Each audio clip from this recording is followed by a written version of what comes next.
ബത്തേരി ടൗണിൽ വെച്ച് ആരാണെന്ന് എനിക്ക് മനസ്സിലായില്ല. കുറച്ചാളുകൾ കരിങ്കൊടിയുമായി എന്റെ കാറിന്റെ മുന്നിലേക്ക് ചാടി വീഴാൻ ശ്രമിക്കുന്നത് കണ്ടു. ഞാൻ ഗ്ലാസ് കാത്തി എന്താണ് എന്നവരോട് ചോദിച്ചു. വയനാടിന്റെ ചിരകാല സ്വപ്നമായ medical college, government medical college സാക്ഷാത്കരിച്ചതിനാണോ? വയനാട് ജില്ലയിൽ ഒരു ഗവൺമെന്റ് നഴ്സിംഗ് കോളേജ് ഉണ്ടായിരുന്നില്ല. ഒരു ഗവൺമെന്റ് നഴ്സിംഗ് കോളേജ് ആരംഭിച്ചതിനാണോ? വയനാട് ജില്ലയിൽ സൂപ്പർ സ്പെഷ്യാലിറ്റി ചികിത്സ ഉണ്ടായിരുന്നില്ല. ഒരു കാർഡിയോളജിസ്റ്റിന്റെ സേവനം സർക്കാർ മേഖലയിൽ ഉണ്ടായിരുന്നില്ല. ഒരു കാത്ത് ലാബ് ഉണ്ടായിരുന്നില്ല. വയനാട് ജില്ലയിൽ കാത്ത് ലാബ് സ്ഥാപിച്ച് ആദ്യം ആരാണെന്നറിയാമോ ആൻജിയോപ്ലാസ്റ്റി ചെയ്തത്?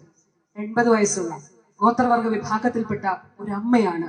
ഈ രീതിയിൽ വയനാടിന്റെ ചികിത്സാ രംഗത്തെ കൈപിടിച്ചുയർത്തി ഓരോന്നും സാധ്യമാക്കുന്നതിനാണ് ആ കരിങ്കൊടിയെങ്കിൽ അത് പൂമാലയായി വയനാടിന്റെ ജനങ്ങൾക്ക് വേണ്ടി ഞാൻ സ്വീകരിക്കുന്നു.